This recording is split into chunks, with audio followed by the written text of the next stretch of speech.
So here we are again. We're live, 7 o'clock Thursday, but it's no ordinary Thursday, as you can see from Mitchell and Inessa tonight. Straight from the North Pole, it seems. Christmas Eve. So Merry Christmas to Mitchell and Inessa and to everybody watching. Merry Christmas to Dove and everyone watching. You know, it's they mentioned on the news that this could be the coldest Christmas for 10 years. Don't think it's going to be snowing, but the coldest Christmas for 10 years. That's going to be different. It's going to be cold. That's going to be strange tonight then, because obviously I'm going to be helping Santa. I'm going to be on the sleigh, so I'm going to be freezing. You're going to be absolutely freezing. I am. I mean, once we've done this, I've got to go out in the garden, wait for the sleigh to come, and I'm off. Yeah, and you'll be up and down chimneys like there's no tomorrow. Oh, well, the difficulty is, especially nowadays, some people don't have chimneys. Well, that's not easy for you then. Avril's saying good evening, so it's great to have Avril in. So, we're going to be talking about loneliness tonight, especially when it's the coldest. I mean, that doesn't help much, does it, when it's the coldest Christmas for when you're cold and it's dark and you're lonely. In 30 seconds, we'll be back.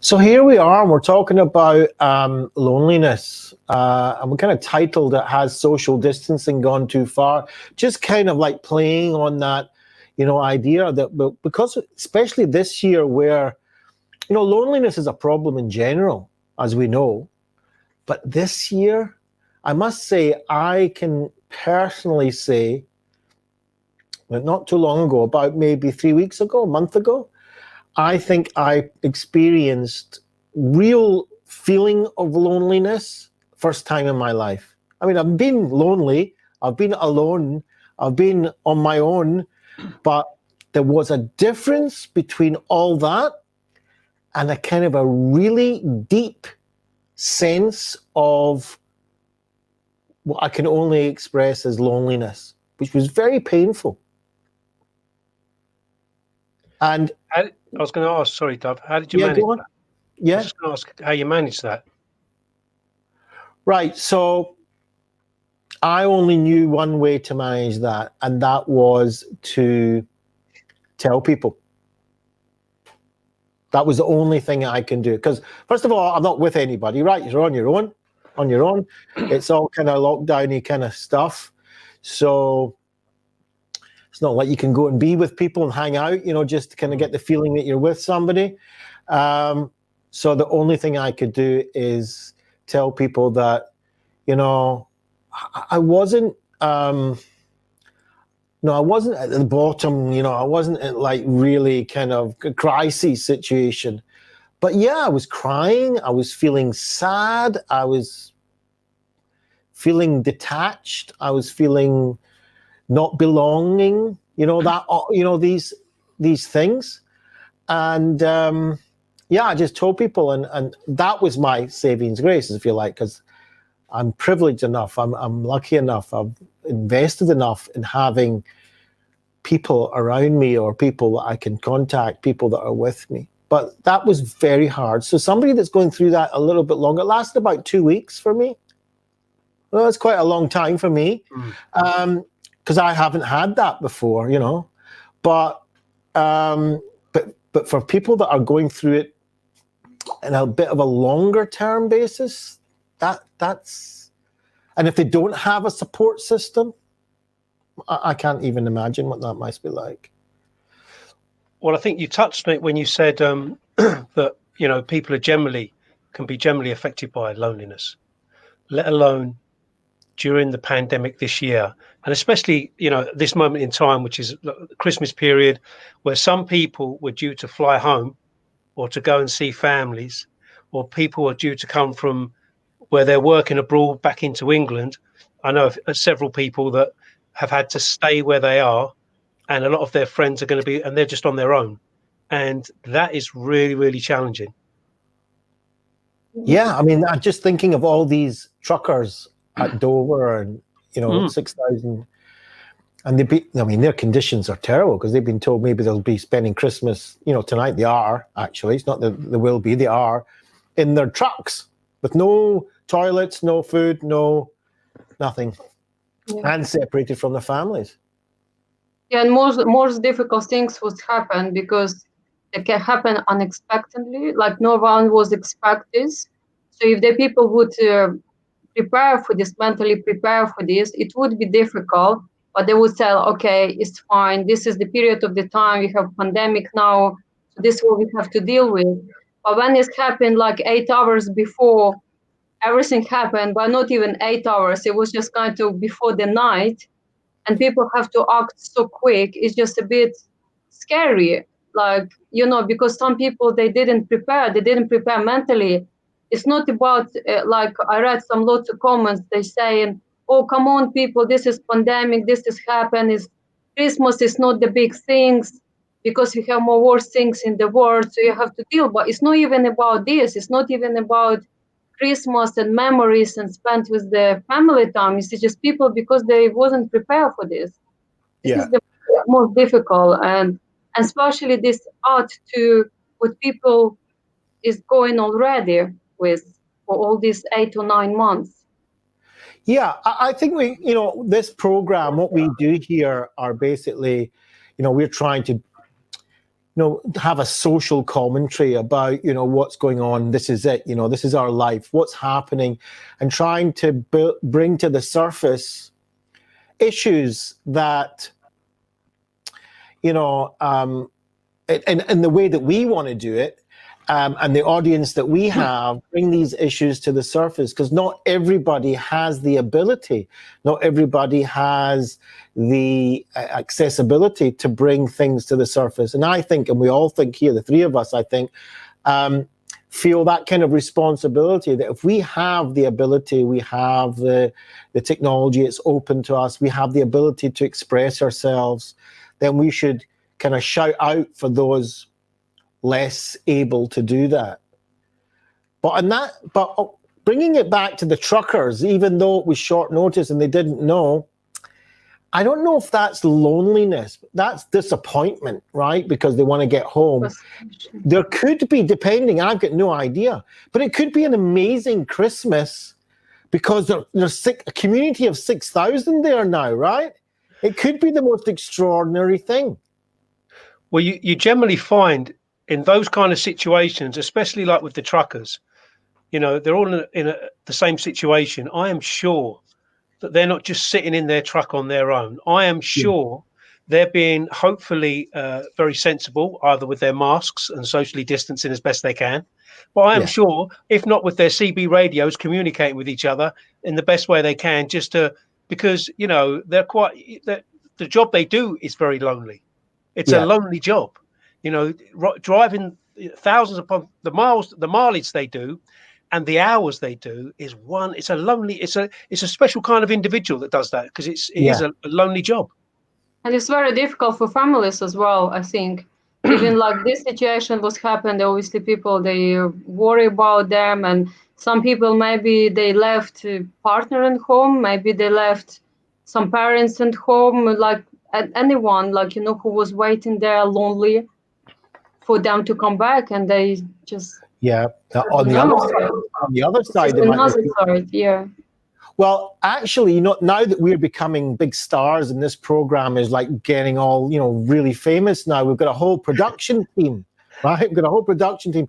And our research team has been doing a little bit of work on this for us, right? So they kind of, because I was like asking them, what is loneliness? I mean, is there kind of definitions or anything like that? And they've come up with that loneliness has like a 3-part kind of thing to it. So it could be that you just don't have any social connections, right? And that kind of fits in, I think, with our title of social distancing. It kind of play on it a little bit, because you can still have social connections even though you're not physically in the room. But it's making it a lot harder, isn't it? Just on that idea of social connection when people are masked up, right? I find it very intimidating when you go out and that's all you see, you know? There's a intimidation about it. Or people want, you walk along the street, someone will move up to the side, or your own friends won't invite you to the house anymore because that's the laws and that's the regulations, but you're not really connecting. Or if you are, you kind of might be risking, being an outcast because you're not following the rules.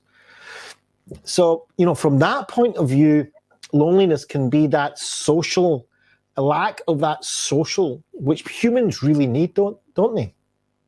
Yeah, because there was some statistically, even they said, like, if before they did, like, many years before this pandemic happened, they did research. They took the person, because person they feed by the other person information as well. It's not just like social media or Zoom meetings, or like the special energy which we having from other people when people close to us. So this is why we sometimes with some people going well, with some not, just without even talking, because of the energy, how it works. So they took some people and put them in the island, and they checked how they would survive even without animal, just like the single person. They give them newspapers to read, books there is, and lots of people, some people got mental issues, and some people just died because they didn't have that energy, and some people couldn't explain why it's happened. Because for us it looks simply, we can say people, oh, you know what, we have now technology, you can use Zoom meeting, you can read the book, you can study, you can do whatever. But it's not that simple how people think. And some people getting ill without even realize it. Why? I have money, I have job, I can do online everything, but because of this energy from another person which is around.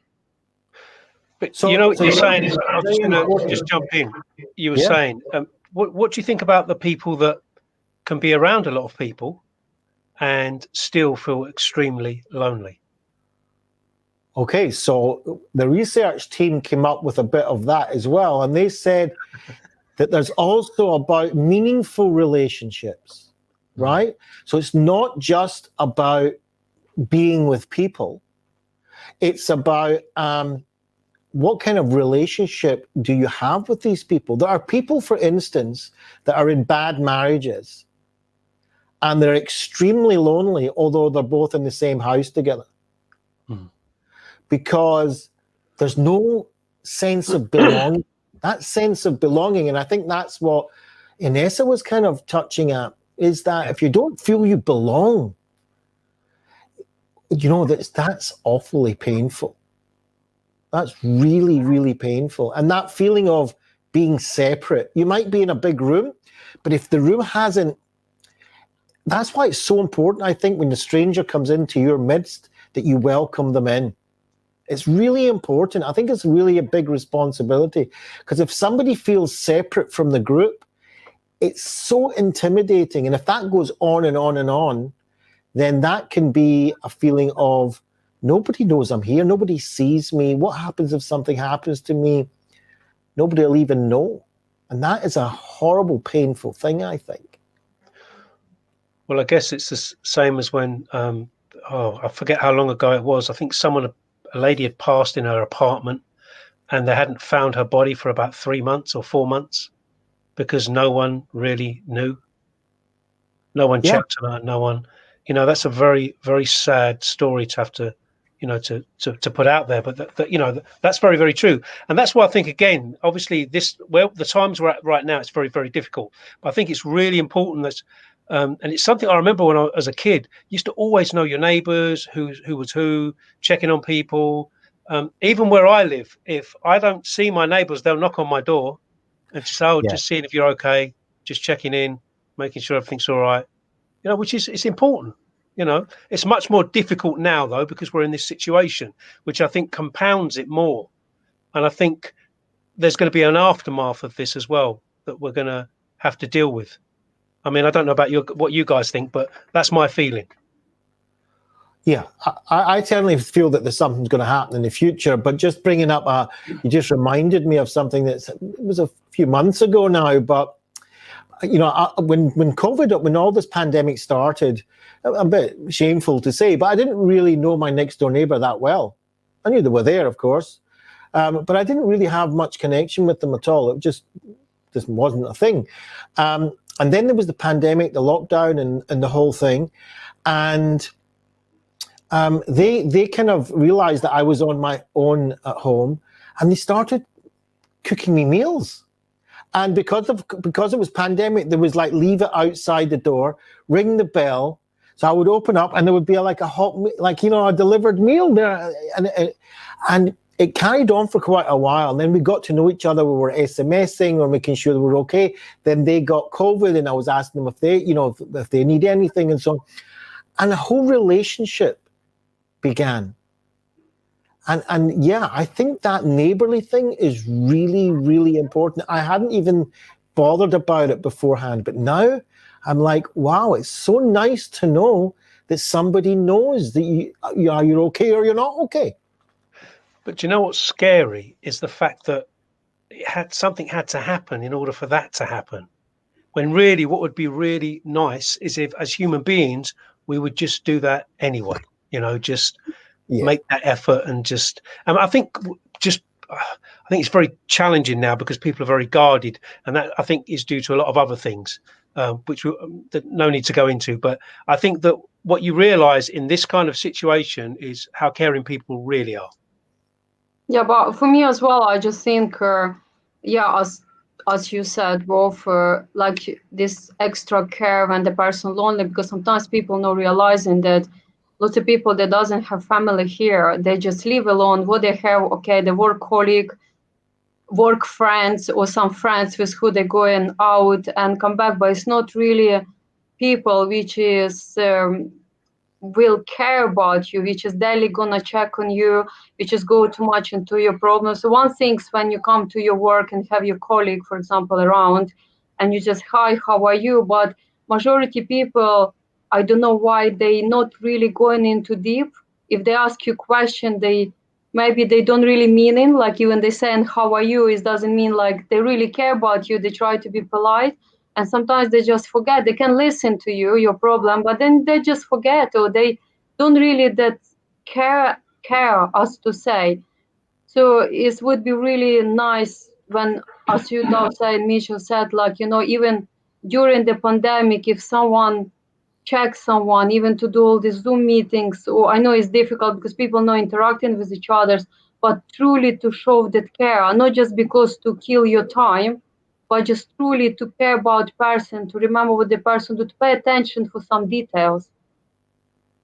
I think Absolutely. It's really important because not many people has the families here. So just to people watching, so Hugh, I don't know where you're coming in from, Hugh, but thank you for sending this in. So he's very glad that we're discussing this.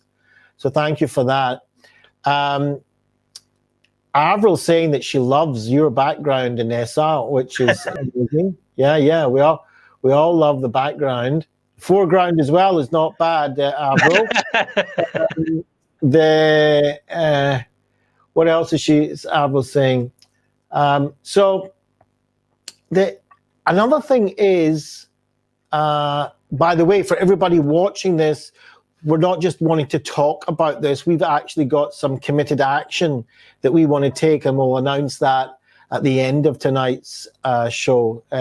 Because what if I was to ask both of you, what's the picture of a lonely person to you?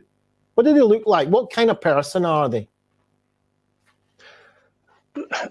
Not stereotypical. I know. What's the stereotypical one that comes up? Well, I guess people just think of someone sitting at home, just sitting there alone, just in this bleak environment, and getting up, going out of their door, they go to their job, they don't interact, they come home, they sit down, and the reality from my, what I've known and who I've met and people that I've known that have eventually spoken about the difficulties they've had is that they're very interactive. They can be really interactive when you're with them, But what you don't see is once they leave your company or once they're away, sometimes they're just extremely lonely, but it's never voiced because it's almost like a mask that's worn. Yeah, I think it's like loneliness as well. It's like when you really you have this feeling no one care about you. But I can't say really not care, because people can show the care, like materialistic care or some emotional. Maybe they say, oh, I'm sorry you feel like this or something like this. But what I mean, that person really detached from another person, and why they feel lonely, they feel kind of empty, they feel like they're alone, they don't have with who to share their own feelings, their own emotions as well. Even they live maybe in their big family, or someone not gonna put extra effort for you. I'm gonna say quick, from the culture, like I'm from Ukraine, I'm from the culture, and I remember when I used to grow up, I used to grow up in small community, which is now as well is lots. We have lots of changes, but that time when I grew up, it was really amazing, because people never ask you like, hi, how are you? Oh, are you ill? Okay, do you need my help? No, there was the, are you ill? And it's like, I don't know, 10 minutes, half an hour, they knock your door, say, can you open the door? I come to you with like, or medication or fruits, or if you're saying someone, oh, I feel sad, so they don't say, oh, I feel too sorry for you, and then they, switch off phone and just call you in 2 days. No, the people literally gonna call you all the time, checking you if they can't come and see you, or they just seriously, they knock your door, and even you say, oh, I don't want to see you, for example, if you have some mental issue, they say, no, don't worry, let's do in the tea, we're gonna talk about, and I'm gonna leave. So they're not gonna leave you with your problem, then you're not gonna look better. They don't ask if you need the help, they just help you. Like, right, I understand some people doesn't like when someone come in their own space, but sometimes we can do minimum, which is to make other person feel important. Yeah, I think that's wonderful. I think that's beautiful, and it's that superficial. Are you all right? Compared to, I'm not waiting for your answer. I'm just going to help you anyway, isn't it? I'm just going to move in there. Yeah. Avril says that her kind of stereotypical lonely person is that kind of elderly person. Yeah, and also that, in my mind, sometimes it's that lonely person, the homeless kind of lonely person, the in a cardboard box, or in a corner somewhere under a bridge. But yeah, lonely people can be wealthy, healthy, bubbly, successful, look like they've got everything, kind of person, and very sociable, but they just don't feel they belong to anybody. Going back to what we saw, what the kind of aspects of loneliness, and you just might not see it. They might not be complaining even. They just might be going home, and then when they're on their own, be in deep depression. Well, I guess that's where it makes it more challenging in today's world, because we have social media where you can take pictures of themselves in different places, looking like they're having a great time, but the reality is they're not. They might be very lonely, but portraying something that doesn't exist, or something that they'd like to exist, but they haven't got that opportunity. So that's the other part that makes it a bit more challenging now, because people presume by what they see that everything's okay. Yeah, the same like making the connection. The same when they said this famous quote, which is saying, "Never judge the book by the cover." Like everyone knows this, but because sometimes I guess like some people become lonely as well, because maybe they can't open up what's going on. And another things, even they open up to some people in the small way, I don't say very deep. Some people, they just get this like judgmental things or motivate. They think maybe the motivate person. So instead to find out the deep feeling, why the person feel like this, why the person sitting on the street by own, why the person rich, posh, I don't have money. So they can simply say, oh, come on, why you feel lonely? You have lots of money, you have great job, you have nice family, why you should? So they straight away abandon like shut person, which just makes person feel more lonely and more depressed. Instead to just find out that feelings inside. Go on, Mitchell. No, I was going to say, I guess it's that thing of people want to fix something quickly, and they'll look for no, you're fine, or this is okay. And I guess what Inessa's saying, it's about actually listening, taking the time to truly sit and just listen and speak to someone on a one-to-one level without trying to fix something, but just listening and maybe giving them that space and room to say what they need to say or what they haven't said or how they feel, and feel safe to say it. And to some degree, that's probably a lot more beneficial. Yeah. Well, our research team came up with some, I think, horrific stats concerning loneliness. Quite shocking in a way. First of all, the danger to people's health about being lonely. I mean, we're talking, it's a public health issue. And it can actually be 26% an increase on death. I mean, that's more than we're talking about with the coronavirus, right? That's incredible, and that's way back in 2015. This year, it's a hell of a lot more. It's like smoking 15 cigarettes a day. That was back then. Probably now it's a lot more. So the chances are that they're damaging their whole physiology. And it's worse for you than being obese. And we know that obese is life-threatening.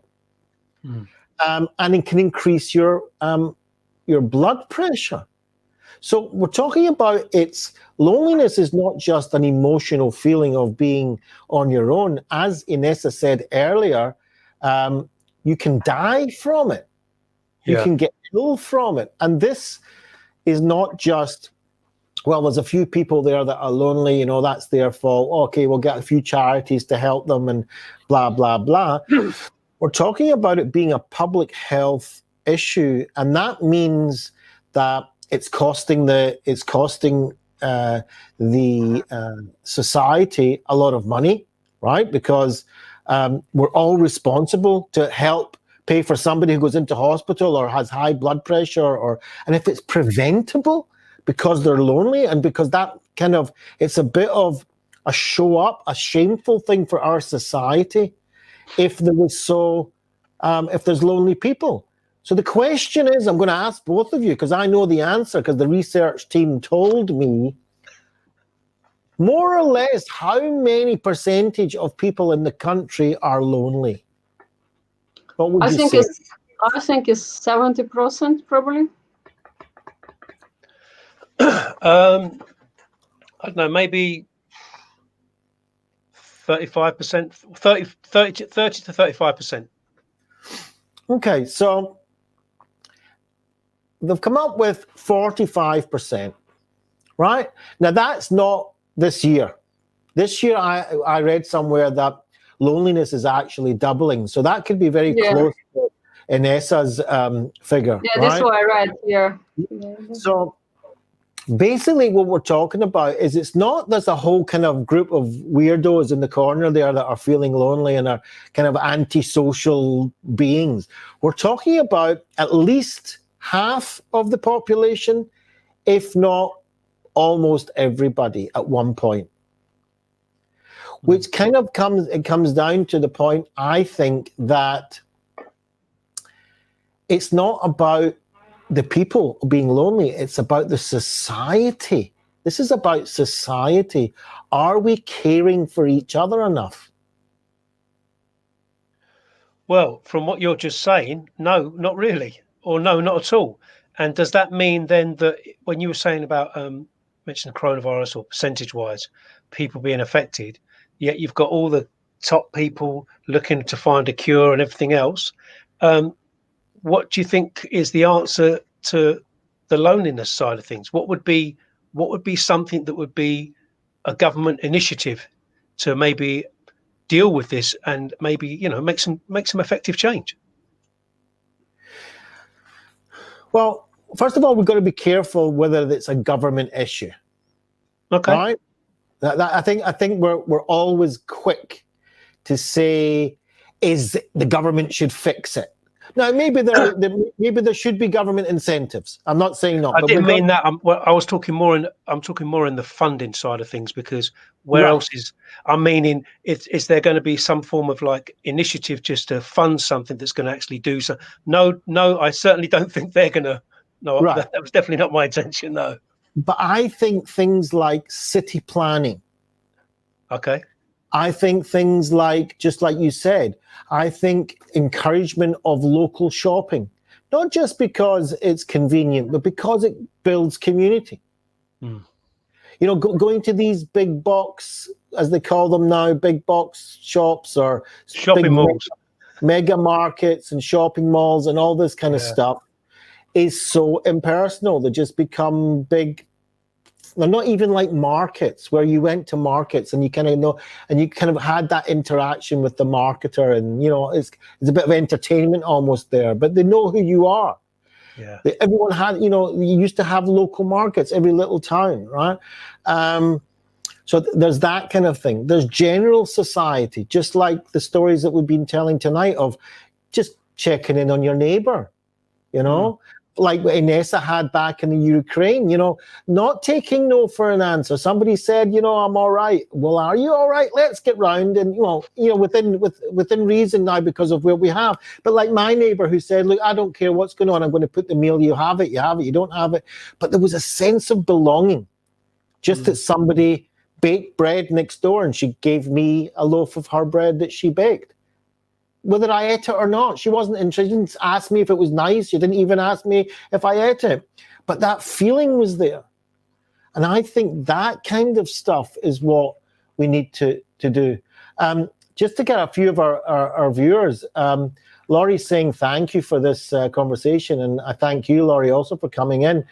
She's watching through LinkedIn, and she says she likes our honesty and sensitivity. And I think that, Laurie, you've also hit it on the head. Honesty and sensitivity in our society is really important. Something that is becoming rarer and rarer, I think. All the fake stuff, all the fake news, all the surface level, superficial level stuff that kind of Inessa was talking about. What about being honest with each other, you know? Joyce is saying she has borderline personality disorder, and the pandemic has been very hard on people for sure, and especially those with mental health issues. Absolutely, Joyce. Our research team came up with something on that and said, you know, adults most at risk of being lonely are young, as it happens, living alone on low incomes, out of work, and they could have a mental health condition. So Joyce is right on the money there. And she comes with a solution saying building community is key. And I think that's what it is. We're not on these islands like Inessa spoke about, you know? We kind of are living like that, but we shouldn't be. Sarah saying co-housing would be great. Yeah, some sort of planning of community. Definitely. That is what we really... Now, if we don't have that at the moment, then I think just going out and helping... You don't have to go out and save the world, I don't think, but just the people around you. Just make sure they're okay, bring them some coffee, phone them up now and then. They don't have to be old people who can't shop. It's not always that kind of old lady you have to help across the road. It can just be, you know, the young business guy or businesswoman across the road. And you think maybe, or the woman or man who's come over from Europe to work here. There are a lot of people like that here, and they're not back home with their families. And they're just generally separated from them. Just take that time, I think, to connect. I guess it's about mindset, changing the mindset. And, you know, as you've just touched on and everyone else has been speaking about as well, you know, it is about changing the mindset and just, again, in your community. I mean, really fortunate where I live, you know, probably the same as you, Dove. I have like a local shops, and there's quite a few of them.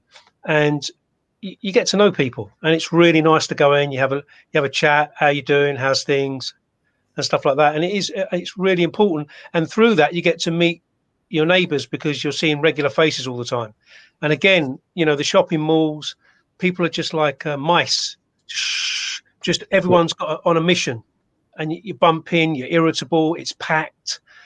People just need to want to get in and get out, and there's not that sense, again, community. And I don't know if it was different because you speak to people. When I spoke to my dad, who, for instance, like this year, my dad's going to be 88 in January. He's got some health issues, and we were due to spend Christmas, go and see him, and obviously we can't. It's tier 4, can't do that. His connection is just with us, his kids. So otherwise he would have no one's going round to visit, no one's checking, and it's I guess it's something that needs to change. But I guess the change, hopefully, through us doing what we're doing, people will suddenly think, actually, what the guys were saying just tonight on This Is It is actually, yeah, I'm actually going to go and check on, just see, make sure that person's okay, or just the small things, just do the small things. Yeah, it was, I will artist, was really nice post from one of the lady on the next door up with my neighbors. She said, it would be nice if people walk the dogs or just walk in the park, just smile each other's. Just smile each other's, just say hello. This is where we can start from.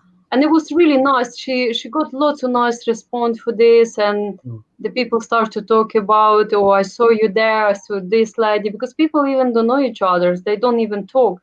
And as Mitchell said, the people even go shopping, they don't even pay attention who is around. Sometimes people go shopping, sometimes people travel, and they don't even remember the journey because they're in their own mind, which is cause the more mental issues because they don't pay attention around people. And I was just going to touch briefly, Doug, just briefly. Yeah, the nicest times I've actually ever had is when there's been delays. When I've been on a train and there's delays and you're just stuck on the train. I was going to Devon for one Christmas. It was packed. There was no seats, and literally people were just opening up bottles of wine, champagne, and people would just had plastic cups. People were sharing, chatting to people. And it was just really, really nice. It was a pain in the backside because it's a long journey anyway. But that changed it just changed everything. You find on flights as well, if your flights are delayed, or even on long haul, you start to just chat to people, conversations you'd never have, and it's those things, when you think about it, you could just do that generally. Just go up, just checking on people in your neighborhood. Absolutely. I think you've hit it on the head, both of you. I think the idea is that no matter what the hardship is, and in the 20th century, they went through serious hardships, right? Serious hardships. But the antidote, and it's the antidote to most things, is people helping people coming together, sense of community, sense of fun, sense of talking with each other, sense of love of each other. And it can happen with absolute strangers. You don't have to know somebody for 30 years for it to happen. It can happen on a train or a plane. And all of a sudden, we have the ability to connect like that. And I think that is what's beautiful. So we're not just about talk here, and we want to invite people or people that you know tomorrow at 1 p.m. UK time to a Zoom gathering on Christmas Day. So we're going to be posting in the comments the actual link, but this is the link here. It's up on the screen now. And you're welcome to come in. You don't have to be lonely. You can come in and just come in for the chat. You can send it to somebody that you think might, be on their own. So here's something that you can already do. We're giving you, an option to give to somebody else. Just some sort of gift, if you like, of being with some people for a short while tomorrow. And I'm really looking forward to it. It's going to be good. It's going to be excellent. And I think it's on the spirit of what we're talking about. I think it's really important to back those things up. You can talk about things, but it's nice to just put something in place. And if there are people out there, please, please, please do come along. If there's any anxiety, still come along. It's all good. Yeah, absolutely. If you know if you know how to tell a joke, bring your joke, bring your cracker, bring whatever you want, and let's see if we can get something going. It doesn't matter if there's only 5 of us or if there's 50 of us. Whatever it is will be the right amount. True. And even if it's just us 3, it'll still be great. Yeah, that'll be fun. There's no doubt about it. Inessa, you did say you were going to give us a song, yes? A Ukrainian song. Ukrainian song. Ukrainian. So Avril says tomorrow sounds great. I'm looking forward to it. Mitchell, how would you sum up? Give us a one-liner sum up of what we've been discussing. What's your thing on? What's your takeaway? My takeaway is this: if you see someone, give them a smile. If you've got a neighbour, just check they're okay. Just start small and just continue the journey. That's it. Inessa? Before to say person, you okay, look from positive side and situation. Before to say all this, just look deep into person's heart and just try to understand why the person feel like this and try to help them. Wonderful. And I'm just going to add to that, just say hello to people. You don't have to even say, are you all right? Are you lonely? This. Just go and introduce yourself. Maybe you've not done it. Maybe you've not, like me, I didn't know my next door neighbor and they came and introduced themselves. Just go and say, hi, I'm your next door neighbor. How you doing? That's it. Just even that. So I like that because you said that's it on This Is It. This is it. So that is it for tonight. Hopefully we'll see This Is It special edition, Christmas edition tomorrow on Zoom. Definitely. It's been great. Merry Christmas to everybody watching. Hopefully this has been something that's added to and contributed to your day. And you guys have been fantastic. You're looking amazing. And good luck tonight with all the work you're going to be doing overnight and giving out. It's going to be challenging, Dove, but I'm up for the task. Absolutely. Definitely. Well done. Merry Christmas to everyone. Merry Christmas. For now. Take care. Bye-bye. Take care.